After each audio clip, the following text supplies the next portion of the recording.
ao Decide na TV. No programa de hoje, Thiago Góes falando um pouquinho sobre decisões de investimento. Não saia daí que a gente volta já.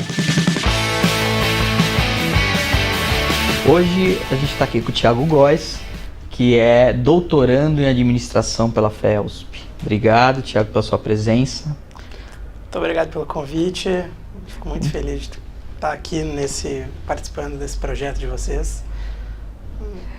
O Thiago é especialista em investimento. Investimento, governança corporativa e decisões de investimento, sobretudo focando em empresas de propriedade e controle familiar. Esse é o meu principal objeto de estudo, mas em termos amplos, governança corporativa e decisões de investimento.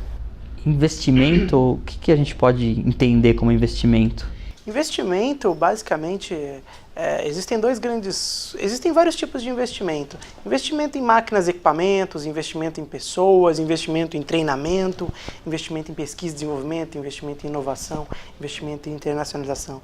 Mas os meus dois principais focos são investimento em máquinas e equipamentos e investimento em P&D, que são considerados investimentos mais vultuosos, investimentos que demandam uma quantidade de recursos muito maior do que os demais investimentos. E por demandar investimentos mais pesados, são considerados investimentos mais arriscados. Investimentos que demandam um perfil mais arrojado de investidor e investimentos que, muitas vezes, se não for bem executado, pode comprometer não só o fluxo de caixa da empresa, mas também sua situação financeira futura. E esse tipo de investimento não é investimento de curto prazo, né? Geralmente são investimentos de médio e longo prazo. Investimentos de médio e longo prazo, embora investimentos em máquinas e equipamentos, quando analisados meramente pelo balanço patrimonial, também compreendem alguns investimentos de curto prazo. Mas pode-se dizer que a maioria dos investimentos em máquinas e equipamentos são de curto e médio prazo, né? De longo prazo em alguma uma nova instalação, uma instalação de uma nova planta, por exemplo, uma nova planta produtiva, mas algumas reposições de máquinas e equipamentos são considerados investimentos de curto prazo. Uhum. E como é que se dá essa decisão? Como é que as empresas tomam essa decisão? Porque, né, como você falou mesmo, uma decisão arrojada, né? Porque muitas vezes, dependendo do seu investimento, você pode botar tudo a perder. Olha, algumas características são primordiais na decisão de investimento. Não só quando se analisa estudos teóricos, mas quando se analisa também a questão empírica desses investimentos, a realização desses investimentos. Um dos grandes impulsionadores da decisão de investimento é a quantidade de recursos disponíveis, ou seja, fluxo de caixa, ter dinheiro em caixa para realizar investimento. Porque, sobretudo pegando o caso brasileiro, o caso brasileiro é muito mais difícil porque nós não temos um ambiente econômico e político estável durante muito tempo. Desde 94, por exemplo, a nossa taxa de juros em poucos momentos esteve abaixo de 2 dígitos. Né? E isso prejudica muito mais.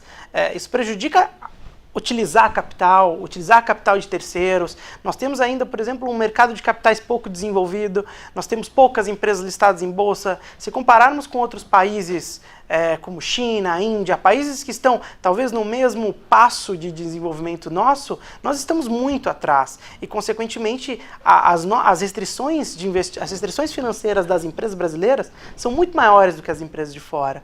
Então, toda essa conjuntura faz com que os investimentos brasileiros, os investimentos das empresas brasileiras, eles sejam altamente dependentes do seu fluxo de caixa.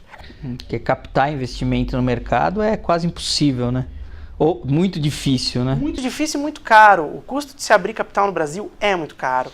E, além de tudo, nós temos uma situação quase de seleção adversa, que é um grande banco estatal como o BNDES, que empresta capital, mas para alguns grandes players, ou seja, o grosso das empresas brasileiras, que são médias e pequenas, quase não tem acesso a essas fontes de capital. E para uma empresa desse tipo, abrir capital é muito caro. É muito diferente do custo de abrir capital de um país como os Estados Unidos, em que startups abrem capital para captar investimento, para captar recurso para realizar investimento. No Brasil, essa situação não se encontra, não dessa forma. Entendi. E você falou que você estuda empresas familiares. E como que é a decisão, já trabalhei em empresas familiares, por isso que eu estou falando, como que é a decisão de se abrir capital em empresas familiares? Olha, essa é talvez uma das decisões mais complicadas, porque empresas familiares, assim, não só enquanto se pressupõe da literatura, mas também enquanto se pensa na prática, como elas funcionam. Empresas familiares, um dos principais interesses é manter o controle e a propriedade sob debaixo das mãos da família, ou seja, ela permanecer como controladora, ela permanecer como tomadora de decisão. Isso faz com que a abertura de capital seja muito menor, a probabilidade de abrir capital seja menor. Mas além disso, a utilização de capitais de terceiros também vai ser menor, porque elas não vão querer ceder espaço ou perder poder ou perder esse controle, ao menos parcial, né, esse controle, e elas não vão querer que seja de forma parcial. E a realização de investimentos pode-se dizer que é muito mais conservadora. São investimentos muito mais voltados, isso no mundo. No mundo, investimentos de empresas familiares são muito mais voltados para máquinas e equipamentos. São investimentos mais conservadores do que investimentos em P&D. Investimentos em P&D são muito mais arriscados porque o seu retorno é visão de longo prazo. Então, empresas familiares muitas vezes tomam decisões muito mais conservadoras do que empresas não familiares. Porque aí você tem um trade-off, né? Você pode captar dinheiro, mas ao mesmo tempo você perde o seu controle dentro Sim. da empresa, né? E do outro lado, o que você falou também é o seguinte, geralmente quando você tem família tem isso, né? As decisões, você tem mais do que um agente agindo dentro da empresa, né? Sim. E aí esses agentes têm interesses diferentes, né? Sim. Assim, muitas vezes você pode encontrar empresas familiares com perfis diferentes. Empresas familiares que estão sob o controle do fundador, empresas familiares de segunda, de terceira geração, empresas familiares que têm um gestor externo à família, empresas familiares cuja propriedade é menor. Então, tem uma coisa que a gente chama de heterogeneidade nas decisões. Essa heterogeneidade, ela se dá pelo tipo das empresas, né? E isso é muito mais acentuado nas empresas familiares. Um dos grandes exemplos, assim, que é encontrado em várias evidências, é que empresas familiares, quando elas estão longe de suas pares, por exemplo, quando elas estão longe de um ponto focal, por exemplo, vamos pensar na média do retorno das empresas do setor, elas vão fazer investimentos muito mais arriscados do que as não familiares. Ou seja, quando elas estão mal, é que elas fazem investimentos mais arrojados, e quando elas estão bem, elas tiram o pé. E elas realizam e fazem declínio e apresentam um declínio de seus investimentos. Enquanto empresas não familiares apresentam uma tendência de declínio de seus investimentos ao longo do tempo. E empresas familiares apresentam situações diferentes. Essa variabilidade nas decisões de investimento é muito maior. Tiago, em relação aos gestores, a gente tem, hoje em dia, as empresas elas têm gestores. Muitas têm, mesmo as familiares ou não, têm gestores profissionais. Como que os gestores, o que impacta na decisão, na escolha desses investimentos? A gente pode separar gestores assim de três formas, né? Pegando como base a questão da teoria prospectiva do Kahneman e do Tversky, eu acho que talvez seja um grande expoente de como nós analisamos a decisão de investimento. O comportamento sob risco dos investidores. Bom, a gente pode pensar que existem pessoas, agentes que são totalmente avessos ao risco, ou seja, vão preferir investimentos muito mais conservadores, ou seja, uma forma convexa de investimentos.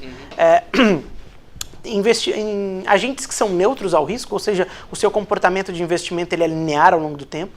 Investimentos e agentes que são propensos ao risco, propensos à tomada de decisões em condição de risco. E esses agentes vão tomar decisões muito mais arriscadas do que os outros. Então, a gente pode dizer que a tomada de decisão em empresas, em decisões de investimento, elas são uma combinação tanto da quantidade de recursos disponíveis, da capacidade de captar recursos de terceiros e também do perfil do tomador de decisão. Esses são os elementos básicos que permeiam uma boa decisão de investimento que se una a essas três características de forma a maximizar o retorno sobre o investimento. Você falou uma coisa, me lembrei aqui da teoria da agência, né? E assim, muitas empresas, elas acabam vivendo um problema que você tem o seu gestor investe desde que ele ganhe alguma coisa no futuro. Então, na verdade, ele toma uma decisão pensando muito mais nele, no que ele vai poder ganhar de bônus, do que da empresa em si, né? Existe essa decisão também, né? Um dos grandes exemplos é que, por exemplo, gestores que pensam muito mais, empresas com maior probabilidade de conflito de agência, são aquelas em que os gestores eles utilizam muito mais o fluxo de caixa para realizar investimentos.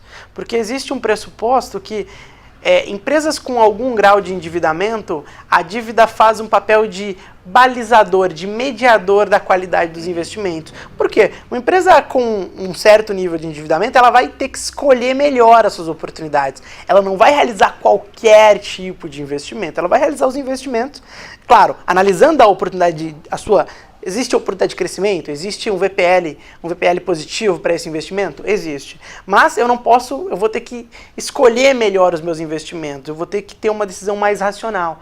E já empresas com grande fluxo de caixa disponível, diante de um gestor que esteja visualizando essas oportunidades de curto prazo, ele pode tomar decisões de investimento mais ousadas e decisões de investimento que prejudiquem a empresa. Grandes exemplos empíricos apontam que, por exemplo, quando existe uma grande quantidade de recursos disponíveis de fluxo de caixa, a tendência dos gestores é fazer investimentos menos baseados em oportunidade de investimento. Você e acha mais que são menos critérios individuais. criteriosos?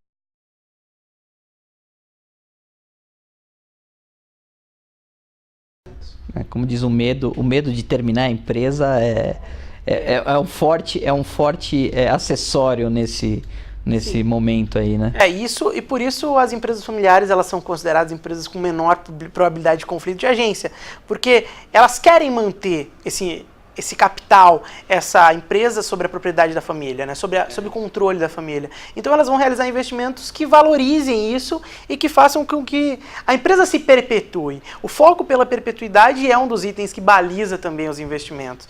E quando o gestor é um gestor profissional e não ligado à família, esse risco é um pouco maior, né? É claro, existem casos e casos, mas a probabilidade é maior com gestores externos do que com empresas familiares. Agora voltando um pouquinho no que você falou do investimento em P&D, né? Porque assim, hoje em dia, ou há algum tempo, né, as empresas vivem de inovação. E sem P&D, muito dificilmente você vai conseguir uma inovação, né? E o quanto que a inovação ou não influencia no P&D e como que como que entra nessa conta esse investimento? Na verdade, o investimento P&D é um investimento de longo prazo, né? Assim, algumas empresas têm características mais inovadoras, estão situadas em mercados com maior oportunidade de crescimento, consequentemente elas vão ter que agir de forma diferente de suas pares. Mas estou focando especificamente nos investimentos, empresas situadas em alguns setores mais modernos da economia tenderão a investir mais em P&D para conseguir equalizar isso. Porque já são empresas tecnologicamente, estão naquela faixa de empresas tecnológicas, né? Seria mais ou menos isso, né? Então o seu investimento, então quer dizer que o seu investimento também tem a ver aonde você está alocado no mercado. Sim. O setor é uma variável preponderante dos seus investimentos, uma variável fundamental, né? Não só dos seus investimentos, mas também da oportunidade de crescimento que você tem, da sua possibilidade de investir mais ou menos. Não adianta analisarmos setores estagnados e achar que eles vão realizando, o fato deles investirem mais em P&D vai fazê-los agregar valor ao longo do tempo, porque são setores com baixa oportunidade de crescimento. Então, setores mais modernos da economia, setores que estão, por exemplo, algumas startups, ou a maioria das startups em setores altamente inovadores, o seu investimento em P&D é um dos itens importantes. E aí, nós estamos aí numa certa época onde a gente tem problemas, como você já falou, o Brasil ele sofre de problemas cíclicos, né, econômicos e políticos, e as empresas no momento elas deram uma parada, elas praticamente estacionaram em investimentos, esperando o que vai acontecer mais para frente, né? Então, o quanto isso pode ser prejudicial para a empresa? Olha, na verdade, um dos grandes itens que faz um investimento acontecer, uma das variáveis mais importantes é o contexto macroeconômico e a questão política, a questão institucional. A gente tem um ambiente instável brasileiro, né? As regras do jogo no Brasil, elas não são totalmente claras, né? E várias questões, várias mudanças legais ocorrem ao longo do tempo. Nós somos um país ainda estabilizando o mercado de capitais, nós tivemos um boom do mercado de capitais em 2003 e outro em 2007, mas nada que mudasse muito o panorama. E também nós ainda somos um país exportador de commodities, uma série de itens que nossa economia ainda é uma economia incipiente. Mas que, na verdade, talvez a retomada da confiança na economia, e isso pode ser importante para voltar aos investimentos, né? tanto isso fica claro que mesmo com a atuação muito forte do BNDES para diminuir o declínio dos investimentos, esse declínio não aconteceu, né? O BNDES acabou entrando mais forte na economia e mesmo assim a falta de confiança dos investidores fez com que o declínio dos investimentos continuasse muito grande desde 2011 para cá. E você falou do ambiente institucional, né? A gente sabe muito bem, a gente vive num país muito difícil, desde a questão de impostos, questão trabalhista, e você tem números assim, você tem noção de o quanto é diferente o investimento em países, por exemplo, de primeiro mundo e países como o Brasil, assim? Olha, não, em números exatos não, assim, não vou ter esse dado para você agora nesse momento. Mas existe uma diferença brutal, né? Por exemplo, pegando Coreia do Sul, por exemplo, que é um país considerado, não, hoje não mais considerado em desenvolvimento, mas uma economia mais pujante que a nossa, o modelo de investimento deles é totalmente diferente do nosso. Algumas situações, por exemplo, a produtividade deles aumentou muito ao longo do tempo. O Brasil estagnou e permaneceu realizando investimentos bem menores, né, dos seus pares, mas assim, um dado concreto, infelizmente, no momento não vou ter. A gente já falou sobre captação, a gente já falou sobre gestores, sobre investimento e sobre ID, e também a gente falou um pouquinho sobre empresa familiar. Eu vejo o seguinte, agora fugindo um pouco desse contexto, você acha que a gente tem uma cultura de empresa familiar aqui no Brasil, né? As empresas, elas meio que nascem familiar e depois elas se tornam empresas mais com capital aberto, ou não? As empresas, elas tendem aqui no Brasil, você acha que a tendência no Brasil é continuar a empresa familiar, ou as startups estão agora começando qual que é a sua visão em relação a isso? Analisando, por exemplo, principalmente as empresas que estão listadas na Bolsa, a gente percebe que há uma grande concentração de propriedade delas. Existe um modelo de propriedade muito concentrado no Brasil, em que empresas familiares possuem muito mais do que 20% da sua propriedade. Muito mais de 20% das ações estão sob controle da família, o que é muito diferente de países como Estados Unidos e, Reino Unido, muito mais ainda. Por exemplo, nos Estados Unidos, até com um teto de 5%, já se consideraria uma empresa familiar. Aqui, com 5%, se nós fôssemos pegar 5% de propriedade nas mãos de uma família, todas as empresas seriam. Todas as empresas familiares. Então, assim, nós temos algumas questões que fazem com que a média da propriedade, a variação das empresas familiares seja... A variação da propriedade das empresas familiares no Brasil esteja entre 20 e 50. Que ou seja, existe todo um perfil dentro desse... Mas, assim, não varia muito. Geralmente elas têm muito mais de 20% das ações. Há uma grande concentração. E no presente momento, pelas dificuldades de mercado de capital, pelo custo de abrir capital, pelo papel que o BNDES exerce, emprestando recursos a um custo mais baixo para algumas grandes empresas, é provável que isso dificulte a abertura de capital. Porque elas terão maior probabilidade de utilizar esse recurso, porque é um recurso mais fácil, mais barato, e é um recurso que não vai demandar perda de controle. Então, pode ser uma das variáveis importantes que ainda faz com que o mercado brasileiro ainda seja concentrado na mão de empresas familiares. Poucos são donos de muito. Sim, há uma concentração de poder e países com essa situação econômica e política, essa configuração brasileira, tem uma maior tendência à concentração de propriedade nas mãos de poucos agentes. Tá bom. Obrigado, Thiago. Para você que quer ver outros programas ou saber mais sobre o Núcleo Decide, por favor, acesse www.nucleodecide.com.br. Tchau. Esse foi Thiago Góes falando um pouquinho sobre decisões de investimento. Nos próximos programas, outras pautas sobre decisão. Esperamos vocês. Até lá.